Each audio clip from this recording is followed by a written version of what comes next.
hvoraf den ene medbragte de sakse, som byrådet og DSB's repræsentanter skulle klippe snoren over med. Og dermed, ja, så var stationen nemlig åben for offentligheden. Med den nye busstation har Slagelse Kommune som den første by herhjemme fået den første del af en såkaldt baneby. Når det hele engang er færdigt, skal man nemlig have en by i byen. Boliger tæt på stationen skal gøre Slagelse til en attraktiv by i provinsen, midt mellem København og Odense. Og når først den faste togforbindelse over Storebælt står færdig, ja, så er der kun 45 minutter til København og 30 minutter til Odense, siger borgmester Sten Bak Nielsen til nyhederne. Men hvad betyder banebyen så for brugerne, borgerne og turismen? Ja, det ved jeg ikke rigtig, hvad jeg skal sige til. Den er ikke færdig jo. Det er jo spændende, til den bliver færdig. Så kan man bedre danne sig skøn over det. Men det er noget mærkeligt noget at se på. Ja, den bliver nok flot. Gør den ikke efterhånden? Det tror jeg. Jeg ved ikke rigtigt. Vi får bare lidt længere til bussen nu. Vi plejer at bo, når vi skal gå herop. Men tiderne skifter jo, så man må... Ja, det gør det. Det bliver da dejligt. Jo, jeg synes at den er pæn. Det her er en busstation, der er værd at vise frem, hvis man får besøg fra Jylland og fra udlandet. Jamen, den ser da flot ud. Det synes jeg da. Det ser da flot ud alt sammen. Det er da utraditionelt. Men det er også kostet mange penge. Hvad synes du om Slagelses nye busterminal? Det er da meget pænt. Men har det været en sjov oplevelse så? Ja, jeg synes, det har været meget skægt. Det, man ser i øjeblikket, er meget positivt. Det er infrastrukturen, der forbedres. Og der ser man et strålende eksempel her i Slagelse i dag. Det er første etape, der indvirker. Og den her busstation er simpelthen unik for mig at se. Nu er der jo nedgangstider, men er det i nedgangstider, man skal bygge stort og flot? Det er rigtigt. Det er faktisk altid i nedgangstider, man skal sætte ind på markedsføring. Og det her, synes jeg, er dynamisk markedsføring for Slagelse by. Hvordan kan du markedsføre det her? Du kan ikke sende en brochure ned til Firenze, vel? Og sige, kom og se en busterminal. Nej, men selvfølgelig kan vi altid markedsføre det alligevel. Ved det bliver nævnt i brochurerne. Og hvad der er billede af det, kommer og se noget helt anderledes. Ja, det er rigtigt. Hvad nu hvis alle de andre byer i Danmark også får sådan noget som det her? Det gør ikke noget, fordi det er faktisk altid det gamle gode ord. Hvem der kommer først til mølle, får først male. Den nye busterminal er dog først helt færdig ved slutningen af året, hvor man blandt andet også skal have servicefaciliteter til chaufførerne. DSB mangler også elevatorerne til perronerne, oprydning og beplantning i området, men altså først hen over sommeren og efteråret vil det stå færdigt, siger man fra DSB til nyhederne. Altså en ny busstation i Slagelse, flot og anderledes, men også tiltrængt som afløsning for den gamle. Et dyrt projekt i 30-millionersklassen kan imidlertid også have fejl. En række borgere har benyttet sig af muligheden for at ringe og klage både til kommunen og også til os her på VTV. Vi har en gæst fra kommunen, det er afdelingsingeniør Jørgen Ankergaard fra Slagelse Kommune. Velkommen til dig. Vi hørte en her sige, at det er noget mærkeligt noget at se på, Jørgen Ankergaard. Hvad synes du selv om busterminalen? Jeg synes, den er flot, men jeg har også selv måttet vende mig til de der røde, provokerende tage, men de er lavet provokerende fra starten af for at være nyhedsskabende, og det er de i hvert fald blevet. Så det er altså ikke en fejl? Nej, det er helt bevidst. Vi har hørt fra flere mennesker, at det kan være farligt at gå på terrænet dernede, fordi busserne kører for tæt på hinanden, og at nogle af fodgængerfelterne ligger, så busserne skygger for udsynet. Ja, det er jo ret, at borgerne er vågne og henvender sig til VTV, som så ringer til os her ved kommunen. Og vi har fået at vide, at folk skal springe for livet, for de bliver kørt over af busserne, og det kom lidt bag på mig i hvert fald. Og jeg har været nede og studeret det i eftermiddag, og har fundet ud af, hvor fejlen i virkeligheden ligger. Og det er nogle af busserne, de vælger den forkerte kørebane, og det er begyndervanskeligheder, det er jeg sikker på, for det er ikke tilsigtet. Det vil simpelthen sige, at problemet har været, at man simpelthen kører ud et forkert sted? Ja, man kører ud, hvor man skal køre ind. Og så er man tilbøjelig til at lige smutte omkring hjørnet, og så ser man ikke fodgængerne. Men vi skal nok komme i dialog med buschaufførerne og forklare dem problemet. Den fejl skulle være nem at udbedre. Ja, det er helt sikkert. Ja. Det skal vi nok. Der er også små skønhedsfejl rundt omkring, der mangler endnu. Hvornår tror du, I er færdige?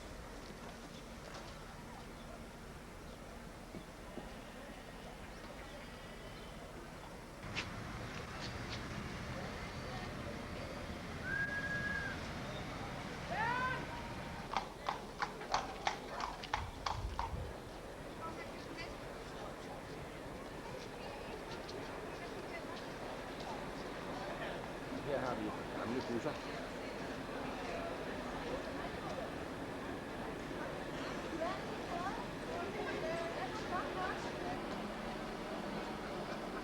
Triangel fra 1935.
dejlige anlæg, man stiller til rådighed for den lokale og regionale bustrafik i Vestsjællands Amt.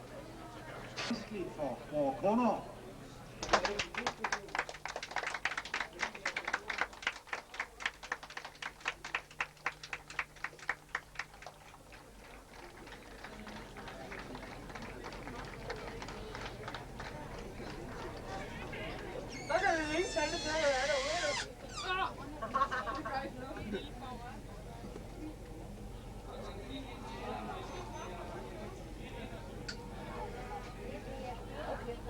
Nu tager du lige de 2 fotografer der. Nej, det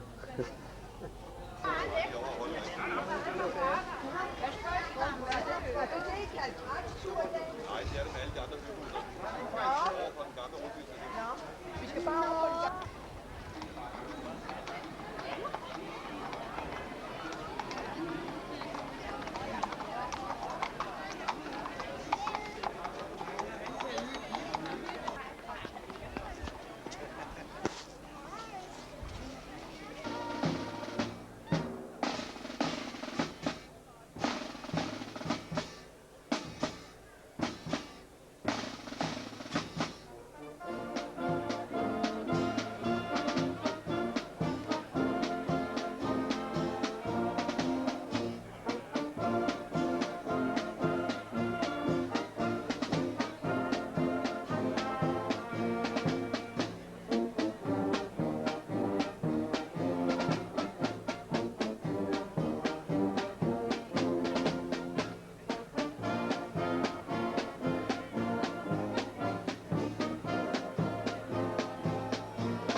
Well, now those heads promenade halfway around Side Square through. Go all the way round, right on up through Turnville, 8 chain 6. Maybe I'm weak, or maybe I'm strong. Swing with that corner promenade all along. Nevertheless, I'm in love with you. The four ladies chain 3/4 and go. You roll away, circle left, right and low. Nevertheless, I'm in love with you. Left Island man and you weave. Maybe I'm right, or maybe I'm wrong. Swing with your girl, promenade all along. Nevertheless, I'm in love with you. Well, now those sides promenade halfway around Hedge you square through. Go all the way around, a right or left through, turn your girl, an 8 chain 6.